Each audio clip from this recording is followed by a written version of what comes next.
వేల కోట్ల రూపాయలు ఎటువంటి వివక్ష లేకుండా, ఎటువంటి లంచాలు లేకుండా, ఏ నెలలో ఏమిస్తామో అని ముందే చెప్పి క్యాలెండర్ ప్రకటించి ఆ నెలలో అది తప్పకుండా ప్రతి సంవత్సరం తూచా తప్పకుండా ప్రతి సంవత్సరం అది జరిగేట్టుగా చేస్తూ ఏకంగా 2,70,000 కోట్ల రూపాయల వివిధ పథకాల ద్వారా మాట తప్పకుండా జరగడం కూడా గతంలో ఎప్పుడూ కూడా చూడలేదు, జరగలేదు. ఇవన్నీ కూడా నేను ఏదైతే చెప్తా ఉన్నానో ఇవన్నీ ఎప్పుడూ చూడని మార్పులు, గతంలో ఎప్పుడూ జరగని సంస్కరణలు. విద్యారంగంలో అయితేనేమి, వైద్య రంగంలో అయితేనేమి, వ్యవసాయ రంగంలో అయితేనేమి, సామాజిక న్యాయం అంశంలో అయితేనేమి, మహిళా సాధికారత అంశంలో అయితేనేమి, గవర్నెన్స్ విషయంలో అయితేనేమి ఎప్పుడు జరగని చూడని సంస్కరణలను కూడా తీసుకొచ్చు. ఇవన్నీ నేను ఏదైతే చెప్తా ఉన్నానో ఇవన్నీ మనం చేసి చూపించి ప్రజల మన్ననలు పొందిన తర్వాతే ఎన్నికలకు వెళ్ళాం. ఎన్నికల్లో ఏమైందో తెలీదు. 5 సంవత్సరాలు కళ్ళు మూసుకుంటే చాలా అయిపోయింది. 5 సంవత్సరాలు. మళ్ళీ 2024 నుంచి 2029 కూడా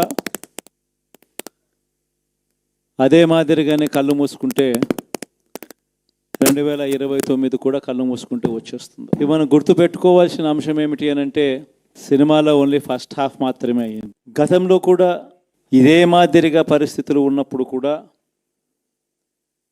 మనం ఏ మాదిరిగా పైకి లేచాము అన్నది కూడా మీ అందరికీ తెలిసిన విషయాలే. నేను ఒక్కటే మీ అందరికీ చెప్తా ఉన్నా, ప్రజల్లో ఈరోజు మనం చేసిన మంచి ఉంది. ఇంటింటికి మనం చేసిన మంచి ఇంకా బ్రతికే ఉంది. ప్రజల్లో ఈరోజు మనం చేసిన పాలన మీద విశ్వసనీయత అనే పదానికి అర్థం ఈ రోజుకి కూడా ప్రజల్లో ఉంది. గడప గడపకు మనం చేసిన మంచి ఇంకా ప్రజల్లో బతికే ఉంది. మరి ఇవన్నీ ఉన్నప్పుడు మళ్ళీ మనం లేయడం కూడా తథ్యం. కాకపోతే కొంచెం టైం పడుతుంది. ఆ టైం ఇవ్వాలి. ఆ టైం ఇచ్చినప్పుడు, అది జరిగినప్పుడు, పాపాలు పండినప్పుడు ఖచ్చితంగా మళ్ళీ మనం పైకి లేస్తాం. ఈ విషయం ప్రతి ఒక్కరం కూడా గుర్తుపెట్టుకోవాలి. ఎందుకు ఈ మాట కూడా చెప్తా ఉన్నానంటే, రాజకీయాలలో అన్నిటికన్నా ముఖ్యమైన అంశం క్యారెక్టర్, విలువలు, విశ్వసనీయత. ఈ పదాలకు అర్థం తెలిసి ఉండడం రాజకీయాలలో చాలా అవసరం. రాజకీయం అంటే ఎల్లవేళలా అధికారమే కాదు. అధికారంలో లేనప్పుడు కష్టాలు ఖచ్చితంగా వస్తాయి. కానీ ఖచ్చితంగా కష్టాలు వచ్చినప్పుడు మనం ఖచ్చితంగా ఏ రకంగా రియాక్ట్ అవుతాం అన్నది మన చేతుల్లో ఉంది. విలువలు, విశ్వసనీయత లేని మనిషిగా రాజకీయాలు చేద్దామా, లేదా కష్టాలు వచ్చినప్పుడు ఆ కష్టాలను ఎదుర్కొని హుందాగా నిలబడుతూ మళ్ళీ 5 సంవత్సరాలు కళ్ళు మూసుకుంటే 5 సంవత్సరాలు అయిపోతాయి, మళ్ళీ 5 సంవత్సరాల తర్వాత మన పాలన వస్తుంది, మన ప్రభుత్వం వస్తుంది, అప్పుడు మళ్ళీ మనమే ఆందోళన ఎక్కుతామన్నది కూడా గుర్తుపెట్టుకొని అడుగులు వేస్తామా అన్నది మనలో ప్రతి ఒక్కరూ కూడా ఆలోచన చేసుకోవాలి. ఇదే మన ప్రభుత్వం అధికారంలో ఉన్నప్పుడు కులం చూడలేదు, మతం చూడలేదు, ప్రాంతం చూడలేదు, రాజకీయాలు చూడలేదు, చివరికి ఏ పార్టీకి ఎవరు ఓటు వేశారు అన్నది కూడా చూడకుండా ప్రతి పథకము కూడా డోర్ డెలివరీ చేయించాం. మనం అర్హత మాత్రమే ప్రామాణికంగా తీసుకొని ప్రతి పథకము, ప్రతి మంచి కూడా ప్రతి ఇంటికి డోర్ డెలివరీ చేయించాం. అలా ప్రతి మంచి, ప్రతి పథకము డోర్ డెలివరీ చేసిన ప్రభుత్వం మనదైతే, పాలన మందైతే, ఈరోజు కేవలం వాళ్ళ పార్టీకి ఓటు వేయలేదు అని మాత్రమే ఓటుకు వేయకపోవడమే పాపం అన్నట్టుగా ఈరోజు రావణ కాష్టం చేసి సృష్టిస్తూ ఉన్నారు, విధ్వంసం చేస్తూ ఉన్నారు, ఆస్తులు నష్టం చేస్తున్నారు, కొడతా ఉన్నారు, అవమానిస్తూ ఉన్నారు. ఇవన్నీ శిశుపాలుని పాపాల్లో భాగాలుగా ఇవన్నీ అప్పుడే పాపాలు మొదలయ్యాయి. ఒకవైపున మనమేమో మనకు ఓటు వేయకపోయినా కానీ ఏ రోజు కూడా డిస్క్రిమినేషన్ చూడలేదు. అటువంటి వాళ్లకు కూడా మనం డోర్ డెలివరీ చేసిన ప్రభుత్వం పాలన మందైతే ఈరోజు కేవలం ఓటు వేయలేదన్న ఒకే ఒక కారణంతో ఏకంగా కొడతా ఉన్న పాలన వీళ్ళది. ఈ పాపం ఊరికే పోదు. రెండవ పాపం చంద్రబాబుది కూడా అప్పుడే పండింది. బహుశా కేంద్రం ఈ రకమైన కేంద్రంలో ఈ రకమైన పరిస్థితులు బహుశా ఎప్పుడు ఉండిండవేమో. ఈ రకంగా కేంద్రంలో 240 ఎంపీలు మాత్రమే వచ్చిన పరిస్థితులు, రాష్ట్రంలో ఏకంగా వీళ్ళకు కూడా ఈ మాదిరిగా మంచి నెంబర్లు వచ్చిన పరిస్థితులు, ఎన్డీఏలో మళ్ళీ చక్రం తిప్పుతా ఉన్న పరిస్థితులు. ఇలాంటి పరిస్థితుల్లో కూడా ప్రత్యేక హోదాను అడక్కపోవడం చంద్రబాబు చేసిన మరో పాపానికి కూడా మరో నాంది. ఇలాంటి పరిస్థితుల్లో కూడా ప్రత్యేక హోదా మనం అడిగి తెచ్చుకోలేకపోతే రాష్ట్రంలో ఏ ఒక్క యువకుడు కూడా క్షమించడు చంద్రబాబు నాయుడు. మనం కొంచెం ఈ పాపాలు పండేదాకా మనం గట్టిగా